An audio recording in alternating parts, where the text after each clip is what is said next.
Hello, everybody, and welcome. I am excited to have Jenny Mannion with us here today. Hi, Jenny. Hi, Nikki. Thanks for having me. You're welcome. Thanks for being here.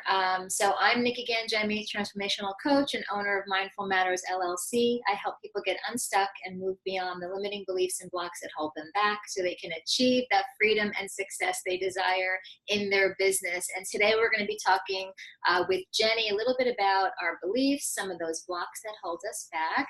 And we'll start by you telling us a little bit about what you do. Thanks, Nikki. I do similar things to what you do. I really help people locate those blocks and restrictions so they can step into their unlimited self. And that really is in any part of their lives. I do work with a lot of chronically ill people because I was sick for 7 years. I was given the prognosis of being in a wheelchair, and I wound up healing myself in 3 weeks based on my thoughts, beliefs, and emotions. So I do know how powerful it is to change this. And doing this work the last 12 years, I really kind of transformed every part of my life and really try to help others do the same, whether it's using energy healing modalities or mindful techniques. I do really believe in if the spirit and the mind are aligned, the body follows. So I work with people a lot about just kind of getting out of their own way, falling in love with themselves, really believing in their worth so they can step forward into their potential. Yes, absolutely. And I think that's key is really just believing in yourself, knowing your worth, and getting out of your own way to go after what it is that you want. Yeah. And I mean, it masquerades itself in so many different ways. We can get stuck in blame or our old stories or, just repeating the same patterns instead of looking at them in a loving way so that we can move past them and create something new. Yes. Yes, something that serves us well. Yes. So why don't you tell us a little bit about the more, because I know you started, alluding to this, but the correlation between our beliefs and then the success that we create in our business. Well, we are really kind of very receptive between 0 and 6, the ages of 0 and 6. So we're really taking in all the environment, our parents, what they're saying about money and success, global consciousness, what we're hearing on the news, what we're hearing our neighbors and community say. So those are kind of our background reporting. So if we don't look at those, we can really kind of be creating from that subconscious level. So really to start to look at those thoughts that are coming up around success, do we believe money is the root of all evil? Do we believe rich people aren't nice? What do we believe about money and success? Do we believe we'll lose all our friends if we become successful? I mean, these are things that we can keep telling ourselves. We have to work really hard to make money and we can't have any fun. There are so many things that we could have heard, and we really need to examine those beliefs and actually know our self-worth and know that we are worthy of transmuting those beliefs and moving up to maybe a higher success than our parents achieved. Then, we were told that was possible for us. Right. So it sounds like the first thing you need to do is even to be aware of these beliefs and the story that you're telling yourself. Absolutely. We are all telling many stories, based on our life up until now, based on what we've seen our parents experience around success and money, based on what we've seen maybe siblings or other people in our circle achieve or maybe struggle with, our own past, if we've had those struggles. Yeah, some people can feel very defeated. Some people can put blame on someone else.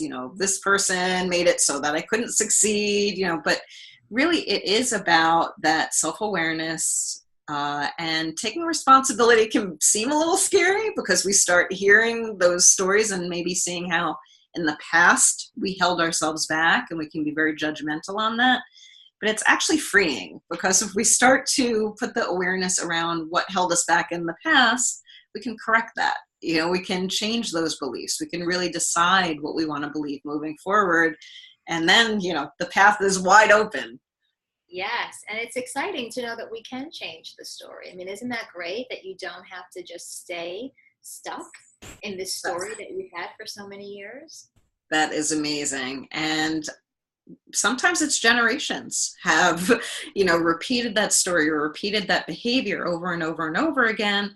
but maybe they didn't have the tools to do otherwise or the awareness to do otherwise. But if you have the awareness and you gain some tools, you can really change anything. Yes, absolutely. So what would be one thing we can do to start to change our money story or our success story to help us move forward in our business? I would ask to sit down and think about what success, what does money mean to you? When you say the word money, do you get that excited feeling like, yeah, money means freedom, or do you get that like, oh, I'm in debt, I'm in lack, I feel really badly about money, I don't know if I had money, if I could keep money? What stories come up, and maybe you write a couple down and look at them, and look at them from a loving standpoint, as if, a friend or loved one was showing them to you, and really understand that you don't have to keep believing these. These came from some part of your subconscious, maybe a teacher, maybe a parent, or someone told you that, but you don't have to believe it. Or maybe it's been repeated in your life so many times that you really feel like part of you does believe it. But there's something else. There's sometimes we kind of believe it, but we do know there's something else. We're just not allowing ourselves to get to that point. But it's really freeing to gain tools to let go of those things and step into your potential. Mm-hmm. And I think it's helpful to recognize why you're doing it, because we only do something because it serves us. Otherwise, we wouldn't do it. So I know for myself, when I understood why I was doing something, I was able to just then drop that behavior. It just kind of dissipated. And most times it was to keep me safe. And that's why I was sabotaging my own success. It was playing small just felt safe. But when I realized I could flip the script and it doesn't have to be that way, and those things I thought were no longer true, it just went away and I was able to take that next step and get to that next level. Yeah, all behaviors, all emotions are there to guide us. Mm-hmm. So it's just the happy ones, it is definitely those uncomfortable ones. And we all have those self-sabotaging behaviors, and they have been to keep us safe. So loving ourselves, loving that we did come up with this to keep ourselves safe, and loving that it served us for a while, but hey, I'm ready to move on. I'm ready to take this to the next level. I've done that, been there, done that. I'm ready to. Yeah, I'm ready to graduate, move forward. Yes. Moving on up out of the comfort zone. It definitely is a little uncomfortable. But it's so freeing and exciting too.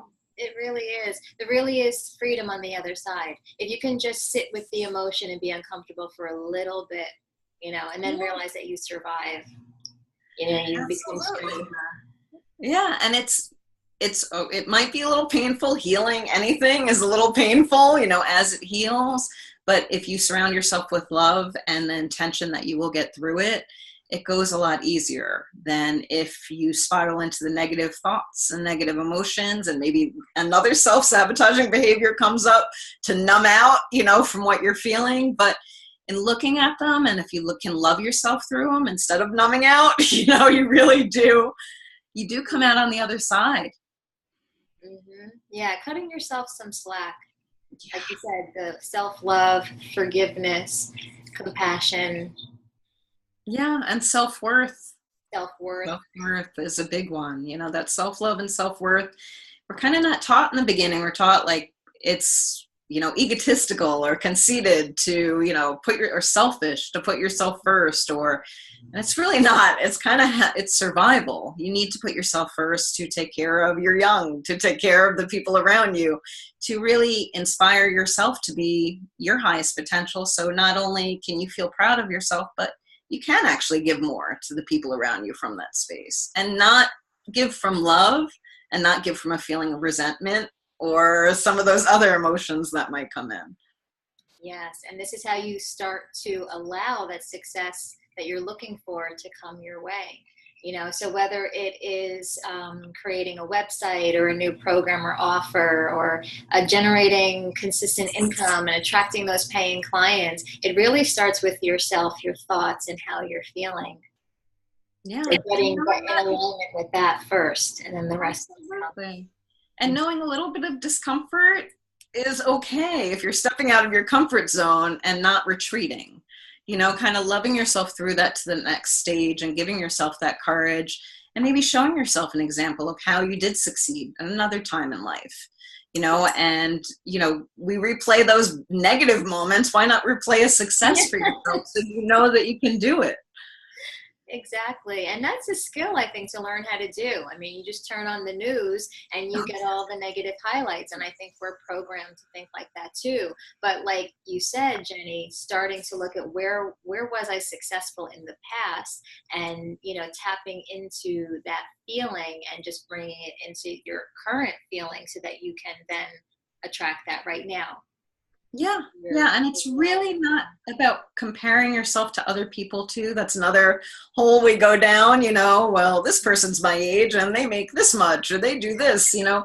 It's really not about anyone else. It's about you, you know, and your journey, and loving yourself now, and knowing that life can look different in whatever area you choose in a couple weeks, a couple months, you know, and in a couple years, your life could be totally different from right now. Mm-hmm. So just loving yourself enough to be patient and kind with yourself. I have trouble with the patience part, but you know, it's a journey.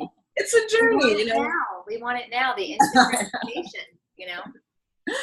Yeah, but loving those shadows and loving those things that come up, and just understanding, again, they're there for a reason. And, you know, my lack of patience has made me do things fast because I want to see them done, you know. So knowing how those shadows can maybe serve you too, and instead of insulting yourself about them, which only makes you feel disempowered.